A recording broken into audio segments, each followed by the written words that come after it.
Hey everyone, I'm Amanda, and this is Mommy's Reading Chair.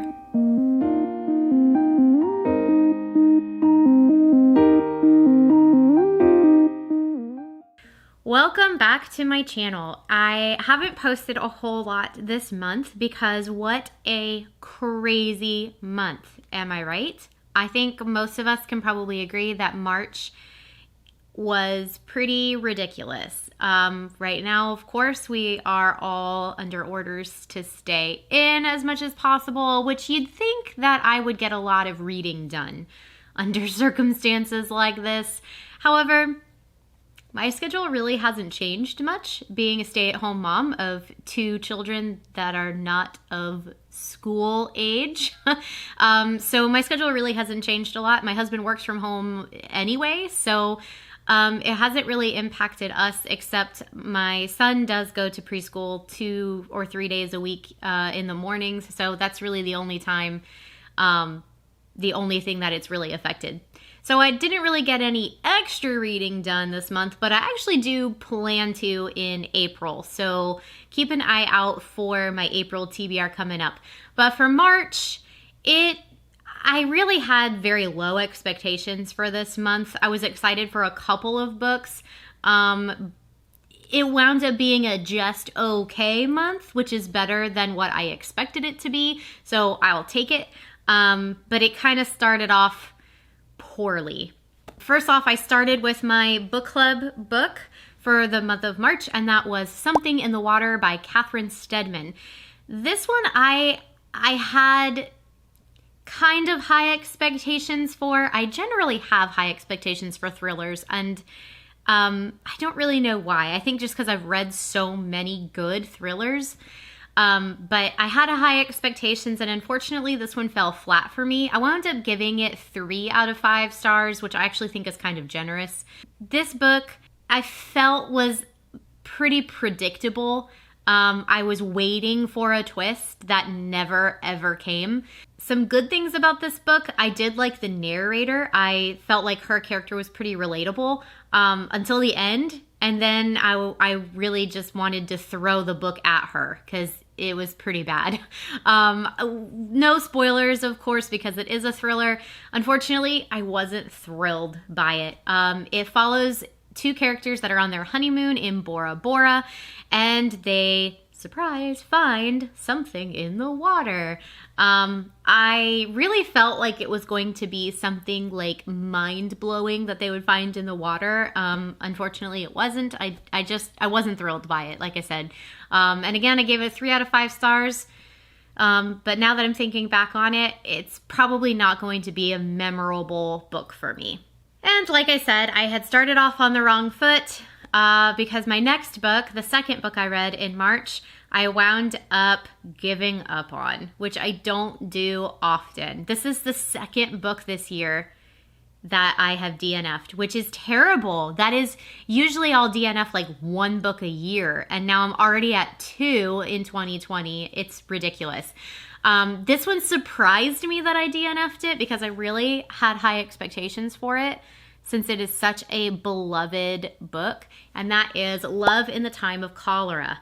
I couldn't finish it. I absolutely hated it. I hated the characters, every single one of them. I felt like none of them had any good qualities. Not that that makes a bad book, but I hated them so much that I couldn't finish the book. I got to a point where I was like, this is not a love story. This is a creeper. It just struck me as creepy and gross, and I couldn't finish it. So maybe an unpopular opinion, maybe not. I posted in a group I am in on Facebook, and I had a lot of people chime in that they also could not finish it or they hated it. So I think I am in some good company. I just couldn't do it. The card that I drew for that book was the animal on the cover. And so what I'm going to do, since I didn't replace that book this month, I'm going to just add an extra book for me to read in April. So if once my April TBR rolls out, make sure you watch that because I will be anticipating an extra book that month. Self-inflicted extra book. So 0 stars, awful, couldn't do it. So after all of that, I said, I've got to read a book that I think I'm going to love. And so I went straight to my 5-star prediction book, which was Snowflower and the Secret Fan by Lisa C. Lisa C is a fantastic author who generally writes on Chinese culture or other Asian cultures, but specifically Chinese, because she is Chinese American. And I have loved every book I've read by her. This one was no exception. I did really like it. But was it 5 stars? Unfortunately, no. There was something missing from it, and so I wound up giving it 4. But I did thoroughly enjoy it. It was very short, so if you're looking for a short read that is historical fiction, I loved it. I think that the beginning specifically was so shocking. I could not put it down. It follows a character who the narrator is actually telling the story as an old woman, and she's telling her life story starting from the time she was a small child. The beginning of it is specifically focused on her foot binding, which, I mean, I knew enough about ancient Chinese culture to know that foot binding was a thing.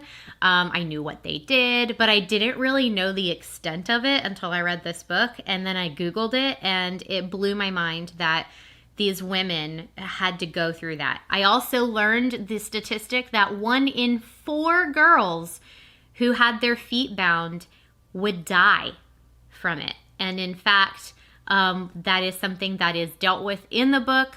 And I'm pretty sure my face was this for the whole first third of the book. It was crazy. But then they go into the story of Snowflower, who is like her sister almost. It was like an arranged sisterhood almost, because there's, it was in a time of arranged marriages in China. And, but there was like this bonding of 2 women, and they would always be connected, and they had to have like all of these different things, line up, like their birth year, their birthday, the day their feet were bound had to be the same. It was crazy. And it was arranged by the matchmaker. And the girl, Lily, who is the narrator, she was set up with Snowflower. And so they're writing letters in a secret language or a secret writing on this fan. And it winds up following them throughout their entire life. And you really get to know and love these characters. I did not anticipate the heaviness of this book. There were some areas that were just so sad. But overall, it was a wonderful book. It was a wonderful story. There was something missing from it. So I think if it was a little bit longer, maybe a little bit more detailed there at the end, I would have given it a 5-star rating. But I do recommend it, especially if you're looking for something short. That is Snowflower and the Secret Fan by Lisa C. After that kind of a heavy book, I wanted something light, so I went with the Unnie Mooners by Christina Lauren. And I did not have high expectations for this book because this is not a book in a genre I usually care for, which is like romantic comedy, I guess I would call it. I generally don't read romance books, and I don't really care for romantic comedies. But it fulfilled the Moana card, which was a book that takes place on an island, and the majority of this book takes place in Hawaii. This book surprised me. I loved it. It was one of the cutest stories I think I've ever read. Maybe because I don't read this genre often, but this specific story was just so cute. I actually giggled out loud several times because it was just so adorable. It follows 2... seemingly different characters who are the siblings of a bride and groom. And at their wedding, the bride and groom and pretty much everybody gets food poisoning, except for the bride's sister, twin sister actually, and the groom's brother, who hate each other. Absolutely hate each other. But they didn't get sick because they didn't eat the food in the buffet. So then they decide to go on their honeymoon a free vacation because it was won like through a sweepstakes, and if they didn't like take advantage of it, then they had to pay for it or something like that. Anyways, these two people who absolutely hate each other wound up going on this amazing honeymoon together, and I mean, in typical Christina Lauren style, they fall in love, and it is just so cute. I breezed through it. It was a very light read. It was perfect timing because this was really around the time this pandemic started really snowballing out of control, and it was super cute. I highly recommend it. I give it a 4 out of 5 star rating. Another book on my list this month that surprised me was the book that I picked for the Mickey card. And the Mickey card means that I need to read a classic. I am not a classics reader, but I have several on my shelves that I really want to get off of my shelf. So I added that card into the pile, and I picked The Good Earth by Pearl S. Buck, which was another Chinese culture historical fiction. This one took place, I can't quite tell if it's a similar time period. It was like right before revolutionary China, and it was fascinating. This one was unique because in Snowflower and the Secret Fan, the woman wound up becoming like rich, and she was from a completely different type of family than the main character in The Good Earth. In The Good Earth, it follows a man pretty much his entire adult life, and I love books like that where you really get an idea of a character his entire life.